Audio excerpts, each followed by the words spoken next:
నమస్తే, welcome to inside story. Vizag MLC బైవార్లో బొత్స గెలిచారు. వైసీపీకి మంచి వాగ్దాటి ఉన్న నాయకుడు మండలిలో దొరికారు. అసెంబ్లీలో ఎన్నికల్లో ఓటమి తర్వాత మండలిలో కాలు పెట్టబోతున్న బొత్స వైసీపీ రాజకీయ జీవితాన్ని మార్చేస్తారా?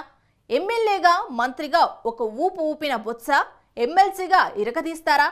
కూటమి పార్టీలు వైసీపీని డిమోరలైజ్ చేస్తున్న వేళ పార్టీ వాయిస్ ని బొత్స బలంగా వినిపించగలుగుతారా? అదే సమయంలో బొత్స మరోలా ఆలోచించిన కూటమితో సఖ్యతగా ఉన్న మరే పరిణామాలు ఎలా ఉంటాయి? బొత్స వల్ల మండలిలో వైసీపీకి లాభమెంత, నష్టమెంత చూద్దాం.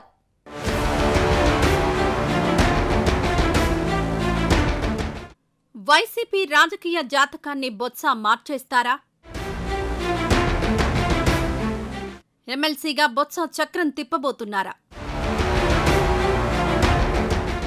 నిజానికి రాజకీయాల్లో ఎప్పుడూ అవకాశాలదే పైచేయి. అవే ఎవరిని అయినా ముందుకు నడిపిస్తాయి. వాటిని బట్టే రాజకీయ నేతల ఆలోచనలు మారిపోతుంటాయి. రక్త సంబంధీకులు సైతం పరస్పరం ఎదురు నిలిచి కత్తులు దూసుకునే రాజకీయ కాలమిదే. అందువల్ల ఎవరినీ నమ్మాల్సిన పని అయితే లేదు. ఉత్తరాంధ్రలో దిగ్గజ నేత, సీనియర్ మోస్ట్ లీడర్, బీసీల ప్రతినిధిగా ఉన్న మాజీ మంత్రి బొత్స సత్యనారాయణ వైసీపీ నుంచి ఎమ్మెల్సీగా నెగ్గారు. ఆయన సక్సెస్ఫుల్ గా శాసన మండలిలో అడుగు పెడుతున్నారు. వ్యూహాత్మకంగానే ఆయనను ఈ ఎన్నికల్లో వైసీపీ అధినేత ఎంపిక చేశారు. అక్కడ అధినేత జగన్ రాజకీయ చాతుర్యం బయటపడింది. నిజానికి బొత్స వంటి సీనియర్ నాయకుడు ఎమ్మెల్సీ ఎన్నికలలో పోటీ పడ్డవంటేనే అందరూ మొదట ఆశ్చర్యపోయారు. జగన్ అయితే ఆయనను ఎంపిక చేస్తేనే నెగ్గుకొని రాగలమని భావించారు. చివరకు జగన్ ఆలోచనలే నిజమయ్యాయి. బొత్స అంగబలం, అర్ధబలం ప్రత్యర్థులకు ఎరుకే. అందుకే బొత్స వంటి బిగ్ ఫిగర్ వైసీపీ నుంచి పోటీలో ఉండడం వల్లే కూటమి పెద్దలు కూడా తటపటాయించారన్న టాక్ ఉంది.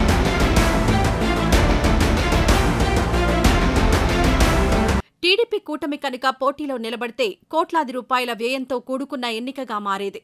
అంత తాహతు వైసీపీలో ఎవరికి ఉందన్న ప్రశ్నలు కూడా ఉండనే ఉన్నాయి. దానికి తోడు బొత్సకున్న పరిచయాలు, ఆయన రాజకీయ ఎత్తులు అన్నీ కూడా వైసీపీకి కలిసొస్తాయని భావనతోనే జగన్ ఆయన పేరు ప్రకటించారు. అనుకున్నట్టుగానే చివరికి సాధించారు. సరే, అనుకున్నది సాధించారనే అనుకుందాం.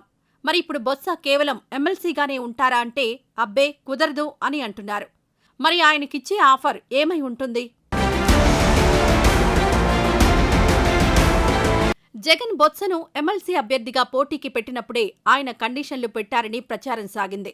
దాని ప్రకారం బొత్సకు శాసన మండలిలో ప్రతిపక్ష నాయకుడి హోదా ఇవ్వాల్సి ఉంటుంది. అంటే ఇది క్యాబినెట్ ర్యాంక్ పదవి. ఒక విధంగా చూస్తే జగన్ ప్రస్తుతం ఉన్న స్థితి కంటే పెద్ద పదవే. వైసీపీలో పెద్ద పదవిలో బొత్స ఉంటే జగన్ ఒక సాధారణ ఎమ్మెల్యేగా అసెంబ్లీలో ఉండాల్సి ఉంటుంది. ఇక ప్రస్తుతం శాసన మండలిలో లేళ్ల అప్పిరెడ్డి వైసీపీకి అపోజిషన్ లీడర్గా ఉన్నారు. ఆయన తొలిసారి ఎమ్మెల్సీ. రాజకీయంగా బొత్సతో పోలిస్తే అనుభవం తక్కువ. జగన్కి నమ్మిన బంటు. ఆయన కీలకమైన పదవిలో ఉన్నా పర్వాలేదు కానీ బొత్స ఉంటే మాత్రం వైసీపీకి లాభమెంత? ఫ్యూచర్లో ఇబ్బందులేవైనా వస్తాయా అన్న చర్చ కూడా సాగుతోంది. ఎందుకంటే బొత్స సీనియర్ మోస్ట్ లీడర్. త్రుటిలో ఆయనకు ఉమ్మడి ఏపీ ముఖ్యమంత్రి పదవి అవకాశం తప్పింది.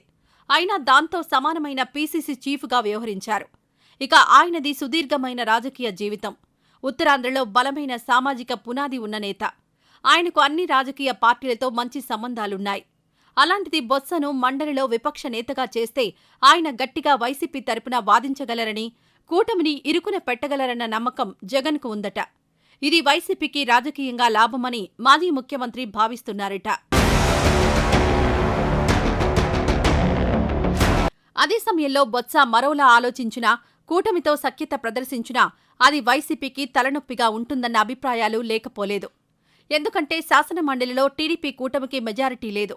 మరి ఈ అవకాశం తీసుకుని మండలిలో వైసీపీలో పెద్ద చీలికను తేవాలని కూటమి చూస్తోందన్న టాక్ ఉంది. ఇలాంటి కీలక సమయంలో బొత్స ఎలా వ్యవహరిస్తారన్నది పెద్ద ప్రశ్న. బొత్స మీద కూటమి కన్ను పడితే మాత్రం ఆయన స్టాండ్ ఏ వైపున ఉంటుంది అన్నది కూడా ఆలోచించాల్సిందే.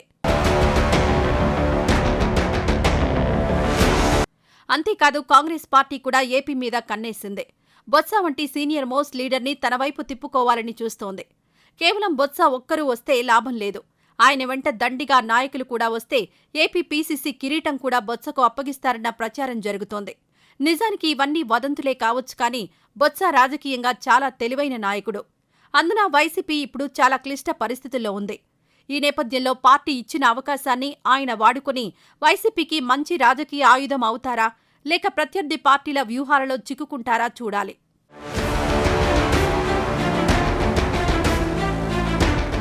ఇవి ఇవాల్టి ఇంట్రెస్టింగ్ ఇన్సైడ్ స్టోరీస్. మరో ఎపిసోడ్లో మళ్ళీ రేపు కలుద్దాం. నమస్తే.